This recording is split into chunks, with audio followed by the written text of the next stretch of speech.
Okay, by late May, Britain was winning that supply war because they were so close. And at that point, the Germans had a lot of men, over 100,000. They had over 500 tanks, about half of them were Italian, and they had 50 aircraft in that area. The British had a few more men, a few more tanks, but they had quite a few more aircraft. So they're both gaining strength. They're getting supplies. But Rommel renews the attack on 27th of May, as you see in the graphic. And then they begin a battle in what's called the Cobra. It's 10 days of some of the worst fighting in the history of the Afghan campaign. That's the area of the Cobra. The British lose, they end up with 65 tanks out of 900 tanks that battle started with. It's hard to imagine, but those are the statistics. The British finally throw a towel in and they retreat all the way back into Egypt. And this time, the siege, or he breaks into Cobra and captures the mainly Polish and British troops are holding on to Cobra. Now, at this point, it's kind of like Rommel picks up the phone and the other end says, hey, this is Adolf. I want you to stop right there. We'll get you more stuff, but you hold up there. You're running out of supplies, I know you are. Rommel doesn't do it. He says, I got him on the run, and I'm going to keep chasing. So that's what he did, and that's that blue arrow at the top. He pushed the British back.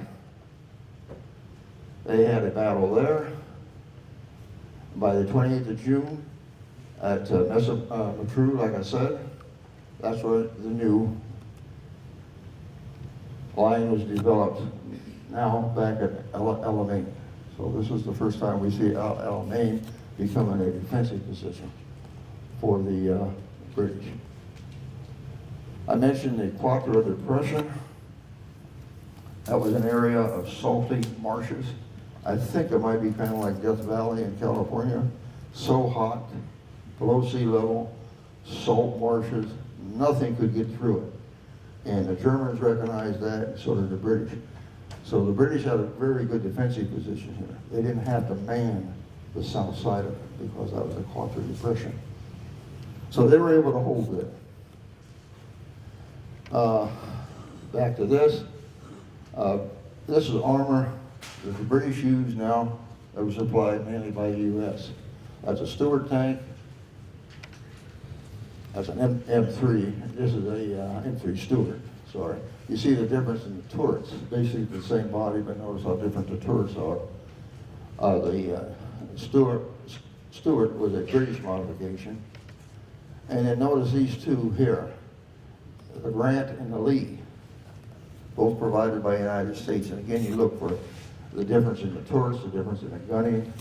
The British upgraded them one way on some of them and called them Grants, were the ones that came originally were Lees. But those were big tanks at that time. And then came into this battle the M4 Sherman that was to have such a powerful presence during the entire war. Okay, now we're up at Alamein, as I mentioned, where the British are holding. They form that defensive line. And the first battle of Alamein occurs, and Auchinleck and Churchill had words now, just like Weikel and Churchill had. He wanted him to attack. I can't do it, I need more supplies, not ready yet. So Churchill sacks him. And he brings in Alexander, who is the Middle East overall commander, and he brings with him George Bernard Law Montgomery as the commander of the British Eighth Army, which is the main fighting force in that area. So now we got, and for the rest of this campaign, I guess we think solely of Montgomery as being the British commander. But anyway, while they're debating when they were going to attack, as Churchill wanted to, it was kind of decided for them by Rommel. He decided he was going to attack first, and he did on the 30th of August. Now, Ultra, you know what Ultra is, of course. Ultra is a code-breaking mechanism of World War II. And it's interesting that throughout that entire campaign in North Africa, a lot of the messages the Germans were getting, the British knew about. But they couldn't do anything about it because the British or the Germans were such good fighters that they could try to stop him in an area where Ultra told him to go, but they couldn't do anything anyway. But in this particular case, they set a trap for Rommel because they knew when and where Rommel was coming. And as a result of that trap, we get Rommel withdrawing again on September 2nd. By the way, there's Alexander and Montgomery, the two that came in. So we're back to digging in and that kind of thing again. Now, on the 23rd of October, Montgomery had one of his largest campaigns. 500 guns, each fired in one day 600 rounds of large artillery shells. It had to be a hellacious thing to go through. But the British did get through through Rommel's defenses and pushed them all the way back again, all the way back where he started. And this time, Rommel recognized, I ain't gonna win this. This is it, I'm done. But Hitler wouldn't accept that. That certainly was a turning point in North Africa, perhaps even in the entire war. And just to get the idea of that huge battle, British lost 500 tanks, they lost 97 aircraft, between killed and wounded, 11,000. Germans lost 516 out of 547 tanks. Just tremendous losses. Aircraft, troops, between killed and wounded, about 6,000, and this time these 25,000 Germans were captured.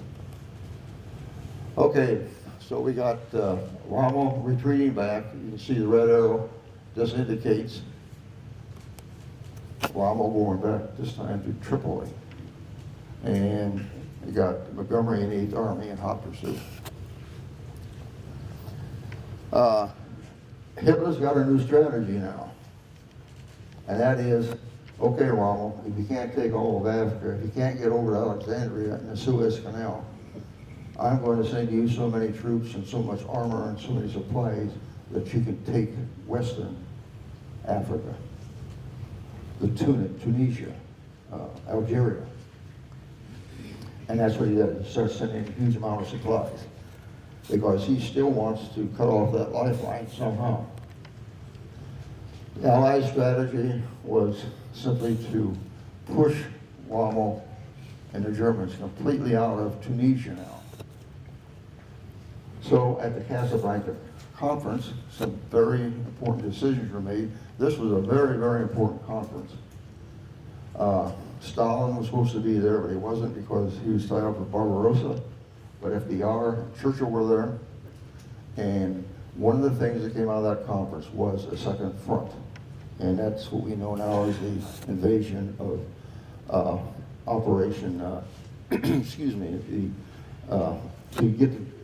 to attack the French forces in northwest Africa.